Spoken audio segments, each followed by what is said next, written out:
They say temptation is loud and reckless. But they're wrong. Sometimes, it walks in gently, no red flags. No warning signs. Just a familiar knock. At a door you thought was locked. It doesn't come with fireworks or forbidden glances across crowded rooms. It comes with comfort. With someone who knows how you take your coffee. With someone who remembers your birthday when your own husband forgets. It comes, softly. And that's what scares me the most. Because I didn't see it coming. I didn't plan it. I didn't fantasize about it. But it still happened. And now? Now I can't unsee the way he looked at me that night. I can't unfeel it. I wish I could tell you the story is clean. That it's black and white. But it's not. It's messy. It's complicated. It's human. This isn't just a story about infidelity. It's about the spaces between people. It's about silence in a marriage. It's about what happens when you feel like a ghost in your own home, when your body is there. But your heart? Your heart hasn't been touched in years. I was just trying to feel alive again. Not fall. Not fail. Not betray. Just breathe. You see, when you go so long without being seen, the first person who really looks at you, who really sees you, feels like salvation. Even when it's someone who should have been off limits from the start. Even when it's your stepson. I know how that sounds. I know what you're thinking. But before you turn away, before you judge me, I want you to hear everything. Because no one wakes up and says, today, I'm going to cross the line. No one sets out to break hearts or rules. Sometimes it starts with loneliness. With a dessert shared over laughter. With a spoon offered across the counter. With one moment that should have meant nothing. But meant everything. And even now, almost a year later, I still replay that night in my head. The way the air shifted. The pause between our words. The way he looked at me. Not like a child. Not like a friend. But like a man, wondering if I felt it too. And I did. God help me, I did. So, if you've ever found yourself walking a line you swore you'd never touch. If you've ever craved to be seen more than you feared being judged. If you've ever stood in the quiet between right and wrong, then maybe you'll understand me. And if you don't, that's okay too. This is my story. Raw. Real. Unfiltered. And I'm ready to tell it all. So stay with me. Because what happened next changed everything. Subscribe to Heartfelt Tales Unfold, where secrets don't hide, they whisper. And some truths? They're too haunting to stay buried. I'm 42. And for the past 7 years, I've been married to a man who barely looks at me anymore. We don't fight. We don't laugh. We just coexist. He comes home late. Always busy. Always tired. The first thing he reaches for is his phone, not my hand. I've stopped waiting up. Stopped asking how his day went. Stopped hoping he'd notice when I changed the sheets or changed myself. He didn't even notice when I cut my hair 10 inches. Didn't flinch. Didn't blink. I could be anyone. I could be no one. And some nights, I think that's exactly what I've become. Our house is beautiful. Big. Modern. Clean. Everything in its place, except us. We filled every room with furniture, but there's no warmth. No mess. No life. Just cold marble counters and carefully framed photos of a love that once had color. Now faded to gray. Then came David. My husband's son from a previous marriage. 22. He moved in for a few months, said he needed to save money, focus on school. I didn't mind.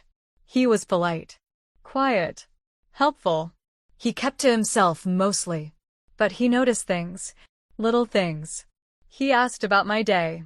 He complimented my cooking. He told me the scent I wore reminded him of vanilla and Sunday mornings. My husband hadn't said a word about my perfume in years. Hadn't looked up from his screen long enough to even register it. But David looked. And it wasn't in a way that crossed lines, not at first. It was just human. It felt like sunlight in a room that had gone dark. I caught myself wearing that scent more often. Reaching for lip balm before I passed his door. laughing a little louder when he was around. I knew it was wrong to notice him that way. But what no one tells you is, you don't fall all at once. You drift. One look, one conversation, one small, almost invisible connection at a time. And it's not even desire at first. It's presence. It's someone asking, "Are you okay?" and actually waiting for the answer. That's what got me. Not the way he looked. Not his age. Not some wild fantasy. It was that he saw me. He listened. He noticed the way I sighed when I sat down. Asked if my back hurt. My husband never asked about my back. David did. And I wish I could say I kept my distance. That I reminded myself he was my stepson. That I never entertained a thought. But the truth? The truth is, when someone hands you water after years of thirst, you don't ask where it came from. You just drink. And that's where it started. Not with a kiss. Not with a touch. Just with someone seeing me. And me, forgetting, for a moment, who I was supposed to be. It was a Sunday afternoon. One of those slow, quiet days when the house feels too big. Too still. I'd found an old recipe card buried in a drawer, my mother's handwriting, faded at the edges. Her banana walnut bread. She used to make it every time someone needed comfort. And I guess, maybe I did. I pulled the ingredients out one by one, not expecting anyone to care. My husband was in his usual place on the couch, glued to a screen. I told him I was baking. He didn't even look up. Just mumbled, "I'm not hungry." He never is. I didn't answer. Just stirred the batter in silence. Let the smell of vanilla and cinnamon fill the kitchen. And then I heard footsteps. David walked in barefoot, hair messy, holding a half-read book in one hand. He paused at the doorway, looked at the bowl, and smiled. "Smells good," he said. I shrugged. "It's just banana bread." "Still smells good," he repeated, walking over to the island stool, sitting down like he'd done it 100 times before. He didn't ask if I needed help. He just grabbed a clean dish towel and started lining the baking tray. That small gesture, so simple, so quiet, touched something in me I didn't know was still sensitive. We moved around the kitchen like we'd done it before. Like we belonged there. I cracked a joke. Something silly, something about how my mother used to say the batter always tasted better than the bread. He looked at me, eyebrows raised. "Want to taste it before it's done?" I teased, offering him the wooden spoon. He hesitated, just for a second, then smiled. That smile, half curious, half amused. Like he wasn't sure if I was joking or daring him. He leaned forward, licked the edge of the spoon, and laughed. She was right. The batter's better. I laughed too. But inside, I was still. Because for just a second, as he handed the spoon back, our fingers brushed. And he looked at me. Not in a way that was bold or inappropriate, but in a way that was aware. Too aware. His eyes held mine just a little longer than they should have. Not long enough to name it, but long enough to feel it. And in that tiny moment, barely more than a breath, the air in the room shifted. The kitchen, once cold and familiar, suddenly felt warmer, thicker, like something had been left open or unlocked. I looked away first, stirred the bowl again even though it didn't need stirring. He said nothing else, just sat there while I poured the batter into the tray. It was nothing. And yet, it wasn't. Something passed between us. Something silent. Something soft and dangerous. Like a thread being pulled taut. Too thin to see. Too real to ignore. That night, I told myself it was nothing. Just a moment. A look. A harmless exchange in a quiet kitchen. But my mind wouldn't let it go. I laid in bed, eyes open, staring at the ceiling while my husband slept beside me, his back turned. As always, body curled toward the wall like I didn't even exist on the other side of the bed. I listened to the silence, then to the faint hum of the hallway light, and beyond that, David's room. The soft creak of floorboards. The occasional turn of a page. He was awake too. I wondered if the moment lingered for him the way it did for me. I wondered if he was trying to shake it off just like I was. I closed my eyes and told myself to stop, to forget it. But my heart had already recorded it. That look, that brief warmth, the spoon, the brush of skin. I shifted under the covers. But nothing about that bed felt like comfort anymore. The next morning, I stood longer in front of the mirror. I didn't mean to, but I did. I brushed my hair slowly, applied lip balm twice, changed my blouse twice. Nothing too much, nothing obvious, just different. Something that said, I still care. But I told myself I was being silly. It's harmless. I just want to feel like myself again. And maybe that was true. Maybe that's all I was reaching for. But the truth, the deeper truth? I felt something, for the first time in years. Something sharp. Something alive. Not lust. Not fantasy. But presence. Like for a split second, I was back. Back in my own skin. Back in a body I hadn't recognized in a long time. Back in a version of me I thought was gone. And it wasn't really about David. It wasn't about him. It was about the version of myself I saw reflected in his eyes. She looked alive. She looked warm. She looked wanted. That scared me. Because once you see her, once you realize she's still in there, still breathing under all the dust and silence, you can't go back to pretending she doesn't matter. You can't go back to cold dinners and empty conversations. To the sound of cutlery clinking against dishes while your husband stares at a screen. To being background noise in your own life. I kept telling myself I was overreacting. That I was just lonely. That I was reading into things because I needed to feel something, anything. But the thing is, once your heart stirs, even a little, it doesn't go back to sleep. Not easily. And mine? Mine had just woken up. After that Sunday, things shifted. Not suddenly, not with any grand declaration, but with small, almost invisible steps. David started spending more time in the kitchen. He never said why. Just wandered in while I was cooking, leaned on the counter, asked questions he already knew the answers to. He watched me move like I was something worth paying attention to. And I didn't ask him to stop. He complimented my cooking, my earrings, the color of my blouse. Never in a way that felt forced or heavy, just observant. Like he noticed details no one else did. Like he wanted to. And for someone who had grown used to being unseen, that attention felt like oxygen. We started talking more. About books, childhood memories, random things. I'd tell a story, and he'd listen, really listen. Eyes on mine, no phone, no distraction. Just presence. And I laughed. God, I hadn't laughed like that in so long. Not the polite chuckle I gave my husband out of habit, but deep, real laughter that surprised even me. One evening I was rinsing dishes, sleeves rolled up, water warm against my skin. David stood beside me, drying the plates. We moved in rhythm, passing dishes, wiping, stacking. Then our hands brushed. It wasn't intentional. But neither of us pulled away. We just stood there for a moment, fingertips resting lightly. Not enough to be called a touch.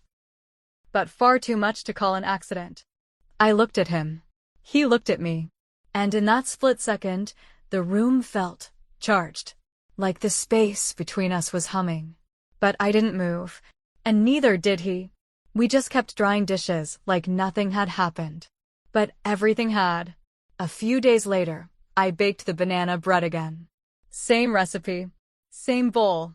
Same scent filling the air. I told myself it was just a craving. That I wanted to feel close to my mother. But deep down I knew. I wanted to see if he'd remember. He walked in like he always did, soft smile, hands in his pockets. I looked up from the bowl and said it again without thinking, "Wanna taste it?" He paused, then stepped closer. Closer than last time. I held the spoon toward him, but this time, I fed it to him myself. His lips brushed the edge. His eyes didn't leave mine. It was nothing. And it was everything. My hand trembled slightly. I hoped he didn't notice. But he did. I could see it in the way he swallowed, slow, deliberate. And then the front door opened. Footsteps. My husband. David stepped back quickly, wiped his mouth, went to the sink. I stood frozen, the spoon still in my hand. My husband walked in, briefcase in one hand, loosened tie around his neck. He looked at us, looked at the dessert, said nothing, but something in his eyes shifted. It wasn't suspicion. Not exactly. It was more like recognition. Like something in him finally noticed something that had always been there, quiet, waiting. He kissed my cheek out of habit, muttered something about being tired, and walked past us like we were furniture. But that moment, that breath of silence between his glance and his turning away, that was the last night anything between David and me could be called innocent. The night it happened, the sky broke open. Rain like needles against the windows. Wind howling through the cracks in the house like it was trying to warn me. I remember the way the thunder shook the walls low, deep, like something ancient groaning awake. My husband was out of town. Another conference. Another hotel bed. He barely told me goodbye. Just a nod, a rushed zip of his suitcase, and the sound of the front door closing behind him. The house felt emptier than usual. Too big. Too hollow. Like every room echoed with things we never said. I poured myself tea. Sat on the couch. Tried to focus on a book I'd read before. The words didn't stick. The storm made everything feel raw. And then I heard it. A sound I wasn't expecting. A scream. Short. Sharp. From down the hallway. David. I didn't think. I just moved. Bare feet on cold tiles, heart pounding harder than the thunder. His door was open a crack. I pushed it slowly. He was sitting up, drenched in sweat, breathing like he couldn't catch his own air. Eyes wild. Hands gripping the sheets. David? I whispered. He didn't answer. Just looked at me like he didn't know where he was. Or who he was. Like whatever he saw in that dream still had its hands on his throat. I crossed the room, sat on the edge of his bed, touched his arm. He flinched, then grabbed me. Not hard, not rough, just desperate, like I was the only real thing in the room. I wrapped my arms around him, held him the way I used to hold my son when he was little and afraid. But David wasn't a boy. He was a man. And this moment wasn't safe.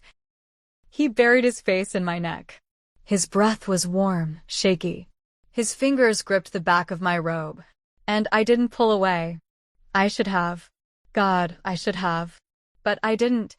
I told myself it was just comfort. Just a moment. But the moment stretched. And then my robe slipped. Only slightly. Barely noticeable. But his fingers lingered. Not by accident.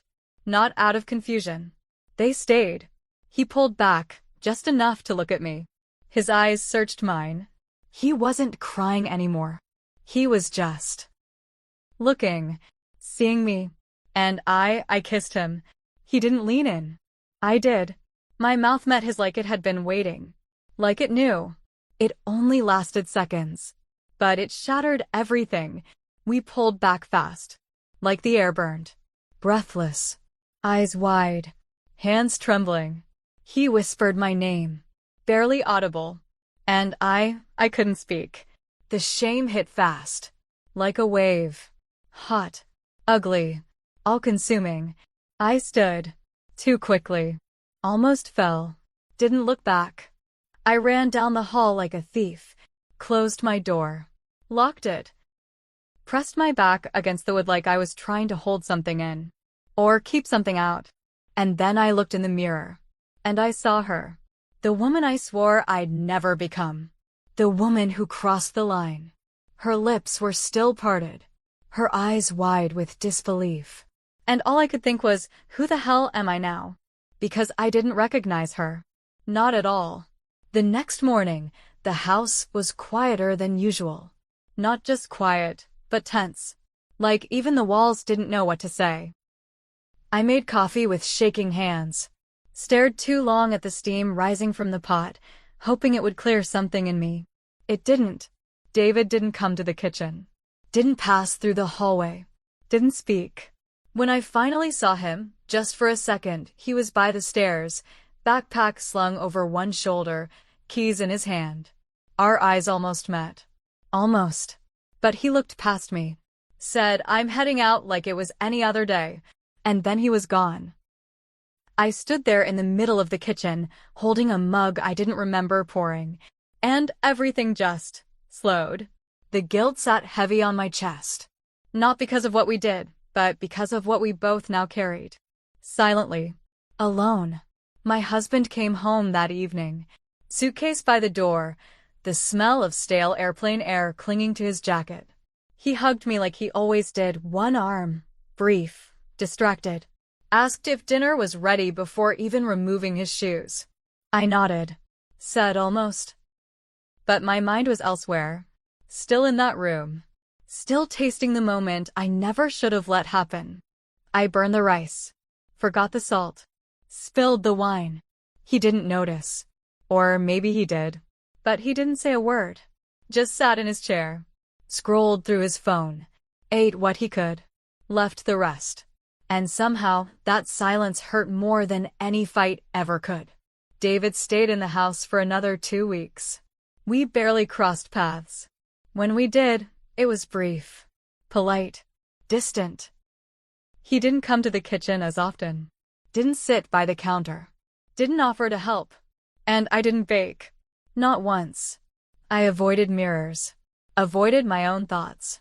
But guilt has a way of finding you, in the clink of a fork, in the creak of a door, in the middle of the night when you're staring at the ceiling. And he's just down the hallway. Then one morning, he told us he was moving out. Said he needed space. Said the commute to campus was getting too hard. Said he wanted to focus more on school.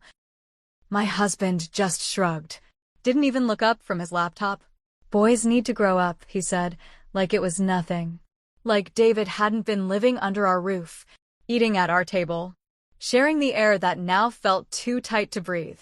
But I knew the truth. Something had broken. And it wasn't just between me and David. It was the final thread of illusion, the lie I'd been clinging to for years. I didn't lose my marriage that night. I lost the illusion that I was still in it. That it could be revived. That he saw me, needed me, loved me. The truth was, that version of us had died long before the kiss. The only difference now? I could finally see the ashes. I started journaling 2 nights after David left. I didn't plan to. I just needed somewhere to put the weight. Someplace private. Someplace that wouldn't look back at me with judgment. At first, I wrote about the weather. About what I cooked. About errands. But the pages didn't care for small talk. And neither did I. Eventually, the pen started writing what I'd been afraid to say aloud. Was it emotional starvation? Or emotional weakness? Had I spent so long being untouched that I mistook kindness for desire? Did I fall for David because he saw me? Or because I stopped seeing myself? And the harder question, would I have done the same if it had been someone else? If it weren't David? If it were a stranger, a coworker, an old flame? Would I have still felt that pull? Or was it something about him specifically? The timing? The nearness? The quiet way he made space for me in a world that had stopped making any? Sometimes, I think I was pushed. Not by David. But by the silence. By the nights spent lying next to a man who hadn't touched me in months. By the years of dinners eaten in silence. Of birthdays forgotten. Of tears wiped alone in a bathroom while the world kept turning. But other times, I know better. I know no one forced me. No one dragged me into that moment. I walked there. On my own 2 feet. Eyes wide open. And still, I'm not sure where the line was. If it was crossed. Or if, by the time we stood in that room, the line had already vanished. Maybe it faded a long time ago when I stopped feeling seen. When my marriage became a calendar of silence. When I began measuring my worth by how invisible I could become without anyone noticing.